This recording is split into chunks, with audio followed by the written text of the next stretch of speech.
Pickup शेडला दुरुस्तीला 75,000 रुपये आणले.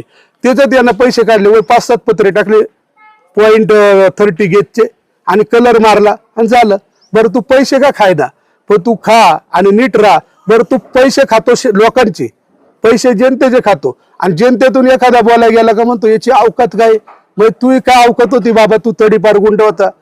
तू अवास्तव माया जमवली म्हणून तुझ्यावरती अँटी करप्शन गुन्हा दाखल करून तुझा गुन्हा अजून चालू आहे. त्याच्यावर तुला फक्त जामीन भेटलाय. हा तू अशा पद्धतीने वागणूक करतो. जिथं ऍक्सिडेंट होतो तिथं कपडे काढितो. त्या तिकडच्या कोपऱ्या मंडळ साईडच्या पोरांना पैसे मिळाले का.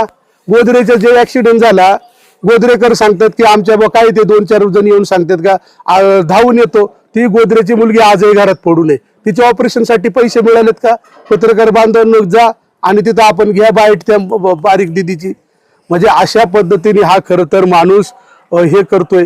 अध्यक्ष असताना हा म्हणला मी पिकअप शेड बांधली, आता दुरुस्ती केली, आता रस्ते इतके खराब, आम्हाला दवाखाना नाही. एक महिला येते तर डिलिव्हरी व्हायला लागली. आता लोक महिलांना वाटलं का आडुशाला आपण त्या पिकअप शेड मध्ये न्यावं.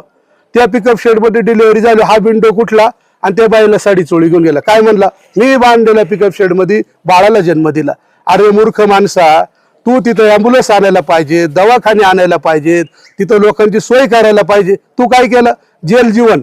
मग देवळाची जेल जीवन घ्या, केवाडीची घ्या, निमगिरीची जेल जीवन घ्या, केंद्राचा पैसा आला. हा ठेकेदारांना यांनी दम दिले. मी इथं पुराव्यासह बोलतोय, इकडे माझ्याकडे पुरावेत, पुराव्यासह बोलतोय मी. यांनी तिथलं झालं